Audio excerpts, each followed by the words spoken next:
चलिए, hello friends, welcome back to our channel.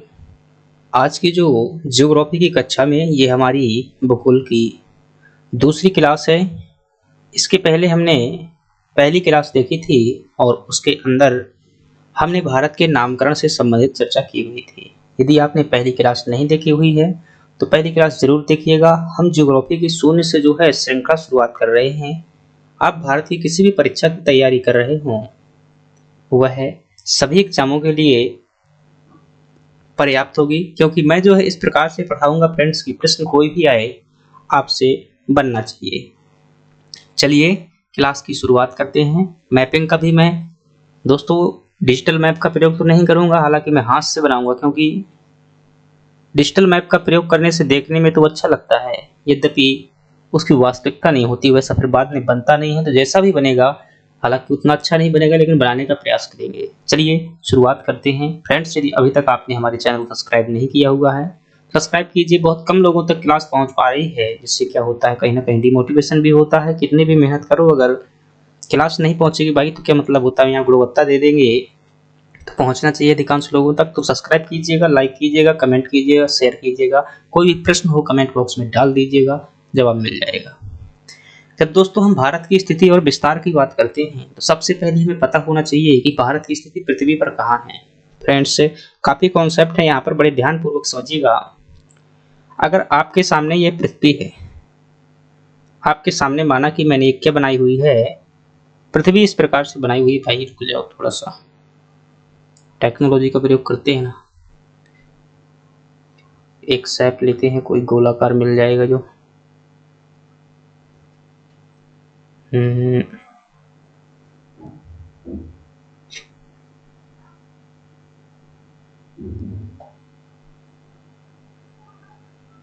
चलिए इसी को उठा लेते हैं।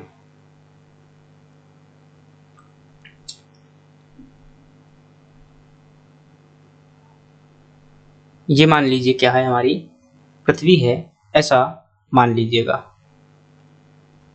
अब इस पृथ्वी में अगर मैंने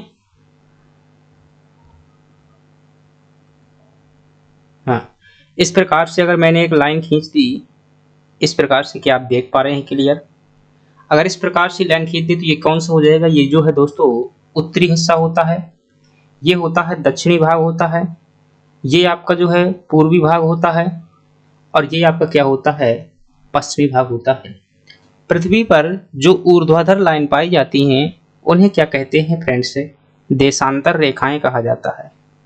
पृथ्वी पर जो ऊर्ध्वाधर लाइन पाई जाती है उन्हें क्या कहते हैं? देशांतर रेखाएं कहा जाता है। और पृथ्वी पर जो क्षैतिज लाइनें हैं उन्हें क्या कहा जाता है? इन्हें जो है अक्षांश रेखाएं कहा जाता है। इनकी संख्या क्या है, इनका महत्व क्या है, ये मुझे लगता है मैं ज्योग्राफी, विश्व ज्योग्राफी में जो वर्ल्ड ज्योग्राफी है उस पर चर्चा करूंगा। आप सिर्फ भारत की स्थिति और विस्तार समझने के लिए कीजिएगा। अगर इधर से देखेंगे तो ऊपर का कौन सा भाग हो जाएगा दोस्तों?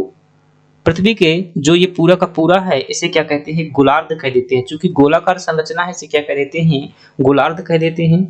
तो ये जो ऊपर का भाग है तो क्या है? उत्तरी गोलार्ध है। तो ये वाला भाग आपका क्या हो जाएगा? उत्तरी गोलार्ध हो जाएगा।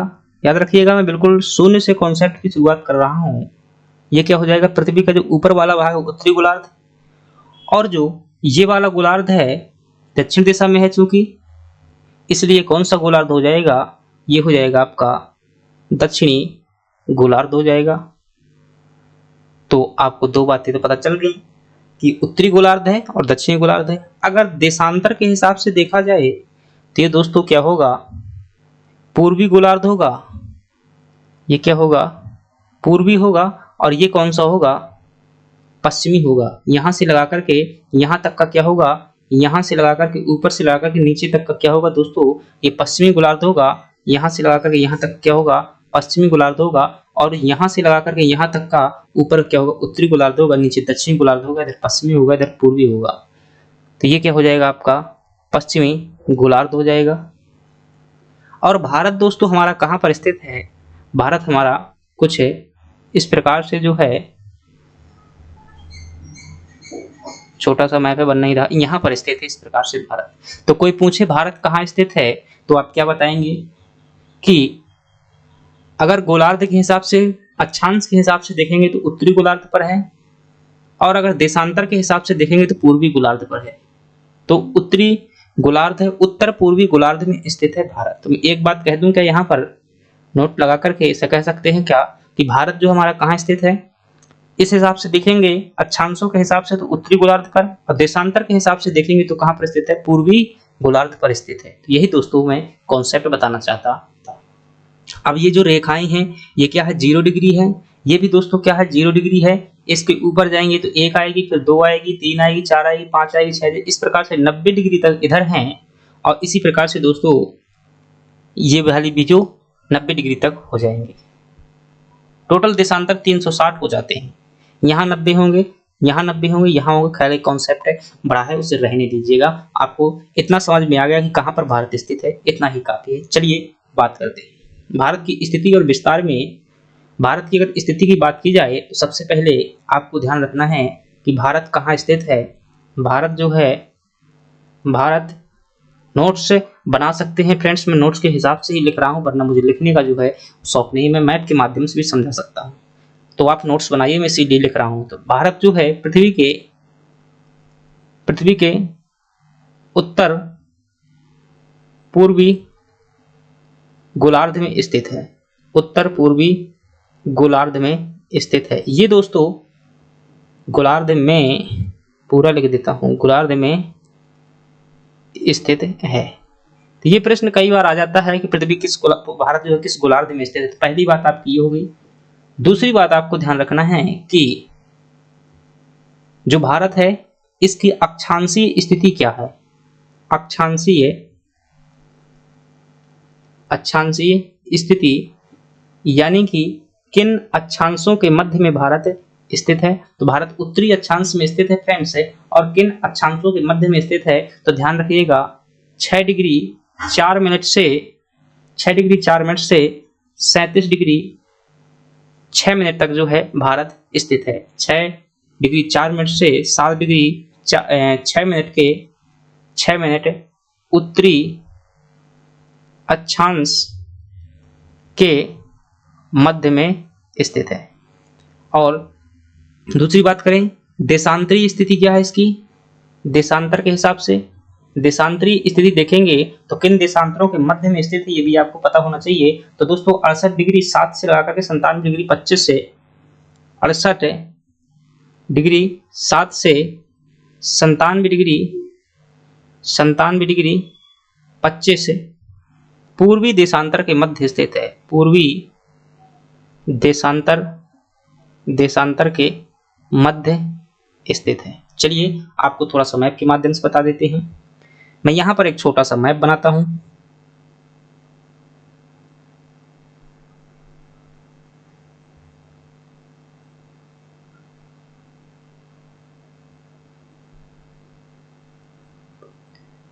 ठीक है,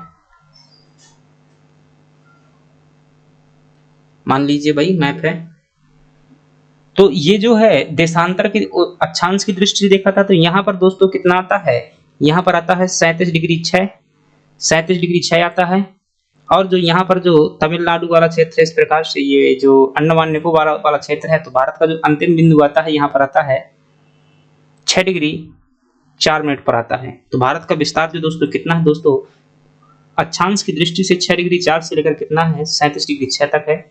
अगर देशांतर की दृष्टि से देखेंगे तो यहाँ पर है आपका पश्चिमी बिंदु जो 67 डिग्री पर पड़ता है, 67 डिग्री 7 से लगा करके यहाँ पर जो है अंतिम बिंदु है पूर्वी बिंदु 97 डिग्री 25 तक स्थित है। ये दोस्तों भारत की स्थिति है, आपसे ये भी पूछा जाता है। अब आपसे पूछे कि भारत का उत्तरी बिंदु कौन है, दक्षिणी बिंदु कौन है, पूर्वी बिंदु कौन है, पश्चिमी बिंदु कौन है, तो उनकी भी हम क्या कर लेते हैं, चर्चा कर लेते हैं। चलिए हेडिंग डाल देता हूं, भारत के अंतिम बिंदु। कई बार यहां से प्रश्न आ जाता है, तो भारत के अंतिम बिंदु पर चर्चा करते हैं। तो ये मैं पहले मैप बना रहा हूं।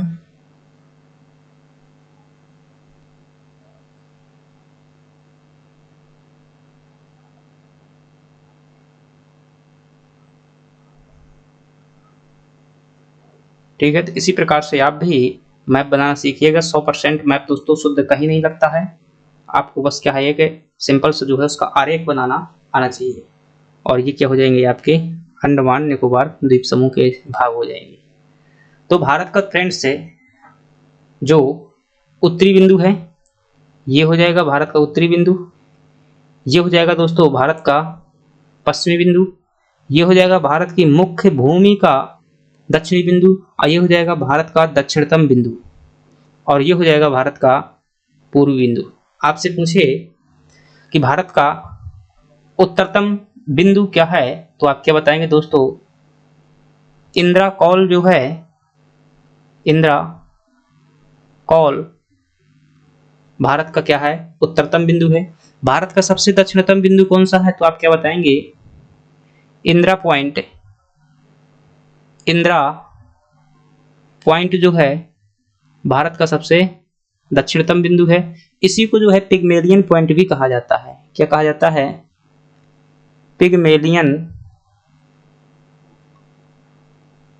पिगमेलियन पॉइंट भी कहा जाता है।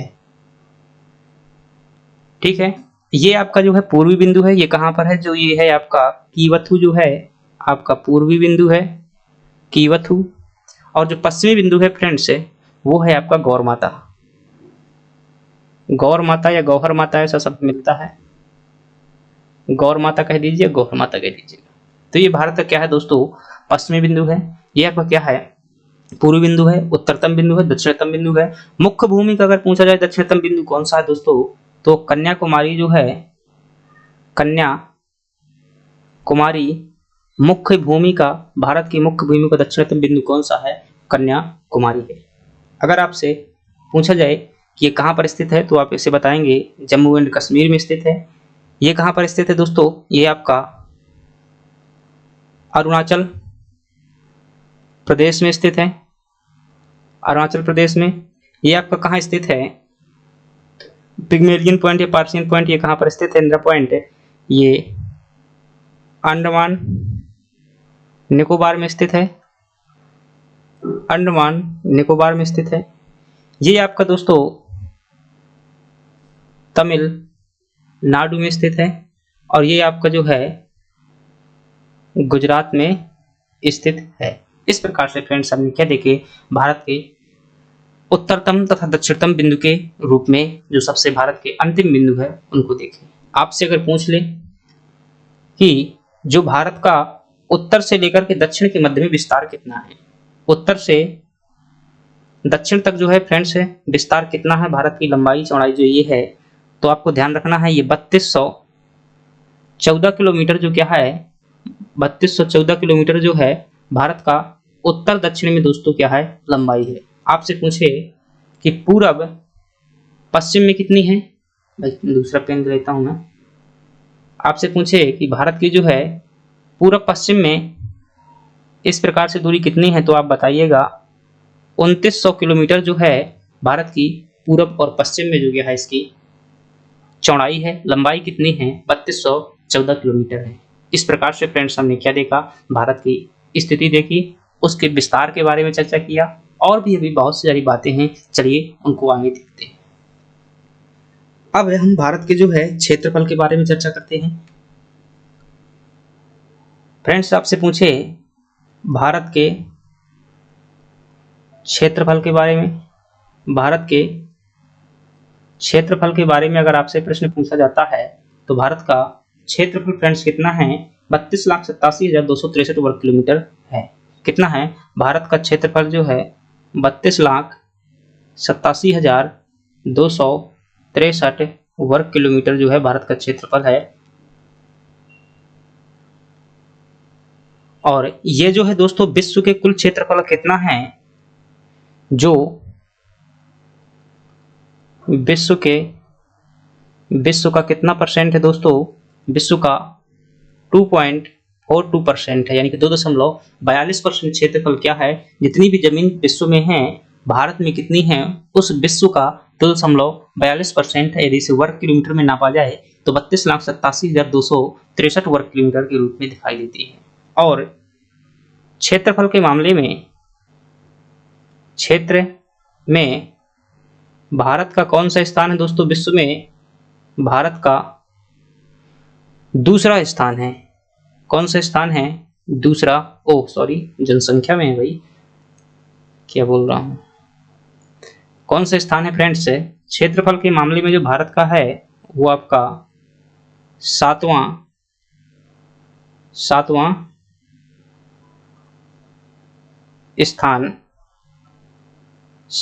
स्थान है। आपसे फ्रेंड्स पूछा जा सकता है कि छठवां स्थान किसका है, और यानी कि भारत के एक जस्ट पहले पता होना चाहिए और भारत की एक बाद में पता होना चाहिए। दोस्तों जो 8वां स्थान है वो किसका आता है? अर्जेंटीना का आता है। किसका आता है? अर्जेंटीना का क्षेत्रफल के मामले में 8वां स्थान है। और जो है आपका ऑस्ट्रेलिया का फ्रेंड्स जो है कौन सा स्थान है? 6वां स्थान जो है फ्रेंड्स ऑस्ट्रेलिया का जो है भारत में विश्व में क्षेत्रफल के मामले में है।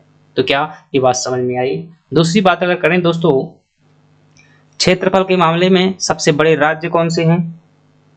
सबसे बड़े राज्य क्षेत्रफल में भारत की बात की जा रही है, क्षेत्र में कौन से बड़े राज्य हैं? तो दोस्तों पहला नाम जो आता है वो है राजस्थान का, जो क्षेत्रफल के मामले में जो है सबसे बड़ा है।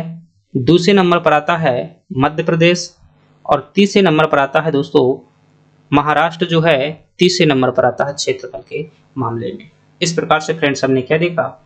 भारत के क्षेत्रफल के बारे में चर्चा की। चलिए अब देखते हैं जनसंख्या संबंधी भारत के समान तथ्य देखते हैं। अगर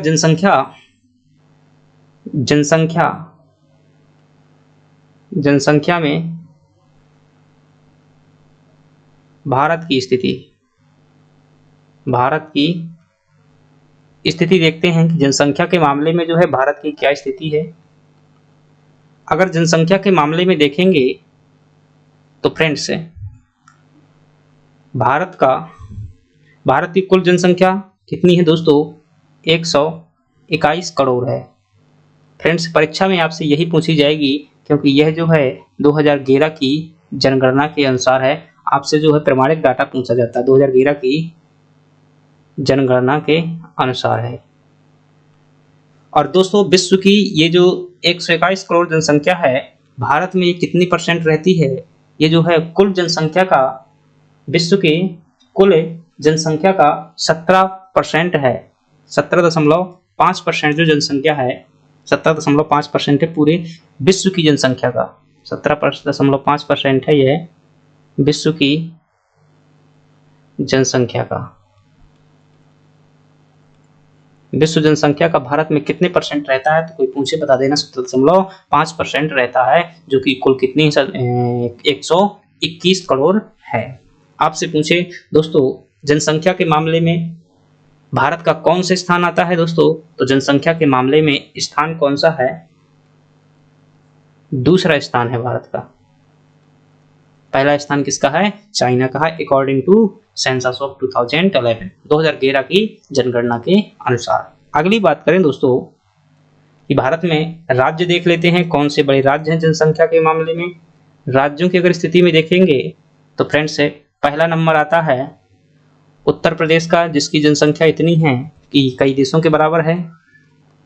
20 करोड़ से अधिक जनसंख्या है दोस्तों उत्तर प्रदेश में। दूसरा नंबर आता है फ्रेंड्स महाराष्ट्र का जनसंख्या के मामले में, और तीसरा नंबर जो आता है आपका वो आता है बिहार का आता है। इस प्रकार से फ्रेंड्स क्या देखा हमने? भारत का जनसंख्या के संदर्भ में जो है आंकड़े देखे, और जो सामान्य परिचय भारत की स्थिति के मामले में आते हैं वो भी देखा। चलिए अब अगली बात करते हैं फ्रेंड्स। हमने पृथ्वी पर इसकी स्थिति देख ली, अक्षांशीय स्थिति देखी, देशांतरीय स्थिति देखी, क्षेत्रफल देखा, जनसंख्या देखी। अब हम क्या देखेंगे फ्रेंड्स? भारत के मैप में अगर आप जो शुरुआत से मेरे साथ में ज्योग्राफी पढ़ रहे हैं तो मेरा बताना कर्तव्य है कौन राज्य कहाँ पर स्थित है, कम से कम आपको बातें पता होनी चाहिए समानता। चलिए हम बात करते हैं, देखते हैं कि भारत के मैप में कौन सा राज्य कहाँ पर स्थित है। मैं हेडिंग डाल देता हूँ राज्यों की स्थिति, यानी कि भारत मैप पे एक बार ऐसे डाल देते हैं, क्योंकि ज्योग्राफी में बार बार ये आएगा भाई कि कौन कहाँ पर स्थित है, तो पता होना चाहिए आपको। भारत मैप तो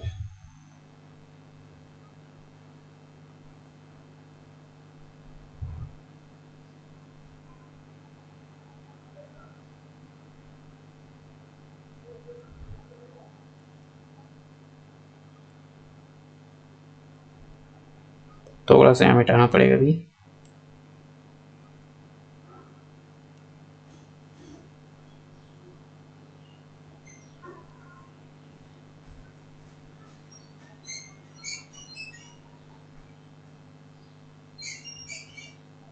चलिए लगभग जो है हमारा शेप बन चुका है। यहाँ पर क्या हो जाएंगे आपके, ये अंडमान निकोबार द्वीप समूह हो जाएंगे। यहाँ पर थोड़ा सा ये दमन द्वीप वाला हिस्सा हो जाएगा। खैर मैं संघ शासित प्रदेश बाद में करवा दूंगा, राज्य पहले देख लेते हैं। तो जो यहाँ पर हो जाएगा फ्रेंड्स से, ये जो है आपका जम्मू कश्मीर वाला एरिया है, ये आपका लद्दाख वाला एरिया हो जाएगा, यहाँ वो वाला हो जाएगा, यहाँ हिमाचल प्रदेश हो जाएगा आपका, ये आपका क्या हो जाएगा, उत्तराखंड हो जाएगा, ये आपका जो है पंजाब हो जाएगा, और ये आपका हरियाणा हो जाएगा। पंजाब हरियाणा, यहीं पर आपकी ये दिल्ली हो जाएगी। दिल्ली के पश्चात फ्रेंड्स से ये हो जाएगा आपका राजस्थान वाला एरिया, ये हो जाएगा आपका गुजरात हो जाएगा, और इधर फ्रेंड्स ये उत्तर प्रदेश हो जाएगा, ये बिहार वाला एरिया हो जाएगा, बिहार, ये नीचे हो जाएगा फ्रेंड्स झारखंड, और यहाँ पर है ये वेस्ट बंगाल वाला एरिया हो जाएगा, यहाँ जो ऊपर सिक्किम हो जाएगा। अभी लिख दूंगा एक एक करके। ये आपका यहाँ पर वेस्ट बंगाल हो जाएगा इतने से, यहाँ सिक्किम हो जाएगा ऊपर, ये फ्रेंड्स है यहाँ से जो है अरुणाचल प्रदेश हो जाएगा ऊपर का, ये नागालैंड हो जाएगा, और फिर नागालैंड के नीचे मणिपुर हो जाएगा, मिजोरम हो जाएगा, त्रिपुरा हो जाएगा, मेघालय हो जाएगा, बीच में असम हो जाएगा। चलिए देखते हैं, इनको लिख देते हैं। यहाँ पर ये बीच में क्या आ गया, मध्य प्रदेश आ गया, ये छत्तीसगढ़ हो गया, और ये जो है यहाँ तक उड़ीसा हो गया, यहाँ ये उड़ीसा हो जाएगा, और ये आंध्र प्रदेश हो जाएगा यहाँ तक, ये आपका तेलंगाना हो गया, तेलंगाना के बाद यहाँ ये तमिलनाडु हो जाएगा, ये आपका केरला हो जाएगा, ये गोवा हो जाएगा, यहाँ ये महाराष्ट्र हो जाएगा, और ये यहाँ कर्नाटक हो जाएगा। इस प्रकार से फ्रेंड्स लगभग हमने मैप देखने का प्रयास किया। चलिए मैं इनमें लिख देता हूँ। तो यहाँ पर फ्रेंड्स ये आपका जम्मू कश्मीर है, आप बनाने का प्रयास कीजिएगा, और लगभग बनाने का शेप जब प्रयास करेंगे तो आपको कम से कम स्थिति तो पता चल ही जाएगी। यहाँ पर मैं लद्दाख के लिए एल शब्द का प्रयोग कर देता हूँ। यहाँ पर दोस्तों COK यानी कि चीन द्वारा अधिकृत कश्मीर का क्षेत्र, और ये है आपका POK यानी कि पाकिस्तान द्वारा कश्मीर का अधिकृत क्षेत्र। ये हो जाएगा आपका पंजाब, ये हो जाएगा आपका हिमाचल प्रदेश, ये हो जाएगा आपका हरियाणा, ये हो जाएगी आपकी दिल्ली, ये हो जाएगा आपका जो है उत्तराखंड, ये हो जाएगा आपका उत्तर प्रदेश, ये हो जाएगा आपका राजस्थान, ये हो जाएगा आपका गुजरात, ये हो जाएगा आपका महाराष्ट्र, ये हो जाएगा आपका मध्य प्रदेश, और फ्रेंड्स ये हो जाएगा आपका बिहार, ये हो जाएगा आपका जो है झारखंड, ये हो जाएगा आपका छत्तीसगढ़, ये हो जाएगा आपका जो है उड़ीसा, ये हो जाएगा आपका वेस्ट बंगाल, ये हो जाएगा यहाँ पर दोस्तों सिक्किम हो जाएगा। यहाँ पर हो जाएगा बीच में फ्रेंड्स, बीच वाला जो हिस्सा है ये हो जाएगा आपका असम का, ये जो इधर किनारे में है ये हो जाएगा मेघालय का, और यहाँ पर जो है ये हो जाएगा आपका त्रिपुरा हो जाएगा, ये वाला हो जाएगा आपका मिजोरम, ये हो जाएगा मणिपुर, ये सॉरी हाँ सही है मणिपुर, और ये हो जाएगा आपका नागालैंड, नागालैंड, और ये हो जाएगा आपका अरुणाचल प्रदेश। अरुणाचल प्रदेश हो जाएगा। इधर आएंगे, ये हो जाएगा आपका तेलंगाना, ये हो जाएगा फ्रेंड्स से आंध्र प्रदेश, ये हो जाएगा आपका तमिलनाडु, ये हो जाएगा आपका केरला, ये हो जाएगा आपका कर्नाटका, और ये हो जाएगा आपका यहाँ पर ये गोवा हो जाएगा। तो फ्रेंड्स इस प्रकार से हमने क्या देखे, भारत के राज्य देखे। आई थिंक लगता है पूरे राज्य हो चुके हैं। तो इसी प्रकार से आपको क्या करना है, दर्शाने का प्रयास करना है। 2 से 3 बार बनाएंगे, आप निश्चित रूप से जो है फ्रेंड्स से बहुत अच्छे तरीके से जो है मैप बनाना सीख जाएंगे। चलिए आगे बात करते हैं फ्रेंड्स। भारत का मैप देख लिया, अब जो है हम और अगली क्लास की बात करते हैं। इसमें जो मतलब अगली टॉपिक है हमारा, अगली फ्रेंड्स जो बात करेंगे वो बात होगी हमारी कर्क रेखा के बारे में बात करते हैं। कर्क रेखा, कर्क रेखा की बात करते हैं फ्रेंड्स। कर्क रेखा क्या है, एक प्रकार की दोस्तों अक्षांश रेखा है। अगर ये पृथ्वी है, ये क्या है, पृथ्वी है, पृथ्वी की जो मतलब इस प्रकार से 0 डिग्री के ऊपर से जो रेखा जाती है उसे क्या कहते हैं, कर्क रेखा कहते हैं। अभी मैं कर्क रेखा की बात जो विश्व भूगोल में बहुत अच्छे तरीके से करूंगा, बस यहाँ से समझिएगा। प्रश्न जो पूछा जाता है कि कर्क रेखा भारत के कितने राज्यों से जाती है, आपसे पूछे कितने राज्यों से जाती है, तो फ्रेंड्स क्या बताएंगे, ये जो है भारत के 8 राज्यों से जाती है। कितने राज्यों से जाती है, 8 राज्यों से जाती है। कौन कौन से जाती है एक बार देख लेते हैं। तो मैं चाहे तो फिर से मैप बना देता हूँ, मैप बना लेते हैं फ्रेंड्स, ताकि आपकी प्रैक्टिस भी हो जाएगी।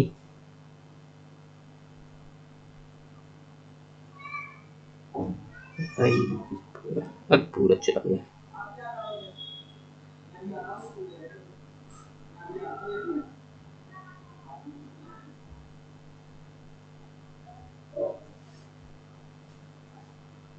ठीक है, कुछ इस प्रकार से बना लेते हैं मैप पे। और ये क्या है, भारत के जो है 8 राज्यों से होकर के कर्क रेखा जाती है। वो राज्य कौन कौन से हैं आपको मैप में समझने का प्रयास करना है। इस प्रकार से जाती है दोस्तों। कौन कौन से हैं 8 राज्य, चलिए देख लेते हैं। सबसे पहले जो है आपसे यहाँ जाती है, ये आपका राज्य कौन सा है, गुजरात है। तो एक कौन हो जाएगा, गुजरात हो जाएगा। दूसरा थोड़ा सा बॉर्डर जो है यहाँ पर किससे, दूसरे नंबर पर कौन हो जाएगा आपका, राजस्थान हो जाएगा, राजस्थान हो जाएगा। तीसरे नंबर पर कौन हो जाएगा फ्रेंड्स है, इसके बाद जो है एमपी हो जाएगा, एमपी हो जाएगा। एमपी के बाद जो है छत्तीसगढ़ हो जाएगा, छत्तीसगढ़ हो जाएगा। तो अपने यहाँ पर कितने देखे, 4 राज्य देख लिए, 4 राज्य ये हैं और 4 राज्य इधर पड़ते हैं। आपको याद करने के हिसाब से बता रहा हूँ, 4 ऐसे देख ध्यान लीजिएगा यहाँ तक। और यहाँ पर पड़ता है आपका वेस्ट बंगाल, वेस्ट बंगाल के बाद जो है यहाँ पर त्रिपुरा, त्रिपुरा हो जाएगा, त्रिपुरा हो जाएगा। त्रिपुरा के बाद एक राज्य और है दोस्तों, मिजोरम, मिजोरम। 3 यहाँ पर हो गए। अब एक कौन बच गया, तो एक बच गया आपका झारखंड। इस प्रकार से फ्रेंड्स जो है 8 राज्यों से जाती है। 1 हो गया, 2 हो गया, ये हो गया आपका 3, ये हो गया 4, ये हो गया आपका 5, ये हो गया आपका 6, ये हो जाएगा आपका 7 और ये हो जाएगा 8। तो कितने राज्यों से जाती है, 8 राज्यों से जाती है। आपको मैप में ही बनाने का प्रयास करना है, बिना मैप के प्रयास मत कीजिएगा। ज्योग्राफी यकीन मानिए अगर आपको समझना है, याद करना है, तो आपको क्या बनना चाहिए दोस्तों, मैप बहुत अच्छे तरीके से बनना चाहिए। मैप में ही चीजों को समाहित करने का प्रयास करो। तो ये क्या है, आपकी कर्क रेखा है। अगली बात करते हैं दोस्तों, एक है भारतीय मानक समय रेखा। प्रश्न यहाँ से क्या बनता है, सीधा सा प्रश्न बनता है कि किन राज्यों से जाती है, किन राज्यों से नहीं जाती है, यही प्रश्न पूछता है। टोटल कितने राज्यों से जाती है ये भी पूछता है। अगली बात करते हैं भारतीय मानक समय रेखा की। दोस्तों भारतीय मानक समय रेखा, भारतीय मानक, मानक समय रेखा फ्रेंड्स, आपकी घड़ी में चाहे आप दक्षिण में हो या उत्तर में हो या पूरब में हो, पश्चिम में हो, सभी जगह जो है समान समय रहता है। क्योंकि उसके लिए जो है एक रेखा खींची गई है भारत में, उसे ही क्या कहते हैं, भारतीय मानक समय रेखा रहते हैं। भारत का जो मानक समय होगा उस रेखा के अनुसार होता है। और ये दोस्तों कितने राज्यों से जाती है, ये प्रश्न पूछता है। ये कितने राज्यों से जाती है, 5 राज्यों से जाती है। एक क्या है दोस्तों, देशांतर रेखा है। ये क्या है, एक देशांतर रेखा है। ये दोस्तों एक जो है देशांतर रेखा है।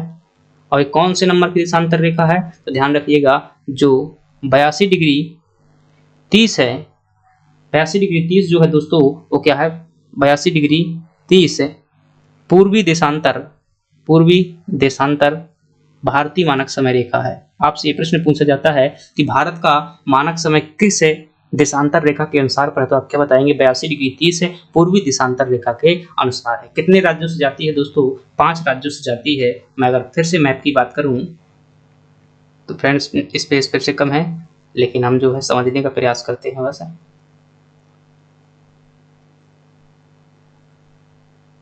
ठीक है, कुछ ऐसा मान लीजिए समझने का है। तो इस प्रकार से जो है ये आती है, इस प्रकार से दोस्तों आती है। ये है आपकी 82 डिग्री 30 पूर्वी देशांतर है जो भारत की क्या है? मानक समय रेखा है। कितने राज्यों से होकर जाती है? 5 राज्यों से होकर जाती है। वो राज्य कौन कौन से हैं आपको पता होना चाहिए। तो यहाँ से जहाँ से प्रवेश करती है दोस्तों, इलाहाबाद से प्रवेश करती है। तो भारत में कहाँ से प्रवेश करती है प्रश्न पूछा जाता है, तो आप क्या बताएंगे? नैनी के पास जो नैनी इलाहाबाद वाला स्थान है, नैनी इलाहाबाद से क्या करती है? प्रवेश करती है।